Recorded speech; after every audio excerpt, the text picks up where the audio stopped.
আসসালামু আলাইকুম। কেমন আছেন সবাই? আমার ইউটিউব চ্যানেলে সবাইকে স্বাগতম। কড়াই নিয়েছি জলপাই 250 গ্রাম, 5টি আমড়া আর খাবারের তেল অল্প পরিমাণে কড়াইতে দিয়ে দিয়েছি। চুলোটা লো মিডিয়াম আঁচে রেখে এখন আমি তেলটা গরম হয়ে গেলে 2টা শুকনো মরিচ ছিঁড়ে তেলের উপর দিয়ে দিলাম। একটা তেজপাতা দিয়ে দিলাম। এরপর আমি আজকে জলপাই আর আমড়া দিয়ে টক রান্না করব। একটু পাঁচফোড়ন দিয়ে দিলাম, দিয়ে জলপাইগুলো নামিয়ে দিলাম। 250 গ্রাম জলপাই আর 5টা আমড়া দিয়ে আজকের এই টক রান্নাটা করছি। আসলে টক খেতে খুবই স্বাদ, টক খেতে অনেক মজা লাগে। আর বাড়িতে যদি এই টকটা করে নেওয়া যায় ভাতের সাথে, ডালের সাথে, রুটির সাথে এই টকটা খেতে খুবই সুস্বাদু। সাধারণ লবণ দিয়ে দিলাম আর একটু নাড়াচাড়া করে দিচ্ছি। আর কালার আসার জন্য হালকা পরিমাণে একটু 1/4 চা চামচ হলুদ দিয়ে দিলাম। টক অতি একটা লোভনীয় ফল। টকের কথা শুনলেই আসলে জিভে পানি চলে আসে। টক খেতে কার না ভালো লাগে, বিশেষ করে আমরা মেয়েরা যারা আছি টকের প্রতি খুবই দুর্বল। এখন 1 কাপ পানি দিয়ে দিলাম সেদ্ধ হওয়ার জন্য।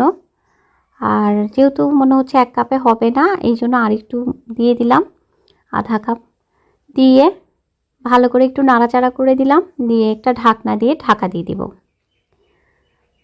10 মিনিট অপেক্ষা করে এই টক সেদ্ধটার জন্য অপেক্ষা করি। 10 মিনিটের মধ্যেই এই জলপাই আর আমড়াটা সেদ্ধ হয়ে আসবে। এটা করতে অনেক সময় লাগে না, আর অল্প উপকরণ দিয়ে বাড়িতেই এই সুন্দর মজার টকটি সবাই তৈরি করে নিতে পারো। আর খেতে পারো ভাতের সাথে, ডালের সাথে, সেই সাথে রুটির সাথে, বা এমনি চেটে পুটে খেতেও খুবই মজা এই টক রান্না। আমার তো অনেক ভালো লাগে, আমি মাঝে মাঝেই খেয়ে থাকি। এখন 1 চামচ পরিমাণ গুড় দিয়ে দিলাম, যেন একটু টক ঝাল মিষ্টিটা খুব মজা হয়। এখন একটু নাড়াচাড়া করে বড়লোক তুলে নিতে হবে ভালো করে। শুকানোর জন্য অপেক্ষা করছি। একটু বিট লবণ দিয়ে দিলাম স্বাদের জন্য। সব কিছু মিলায় প্রায় টকটা আমার রান্না হওয়া হয়ে এসেছে।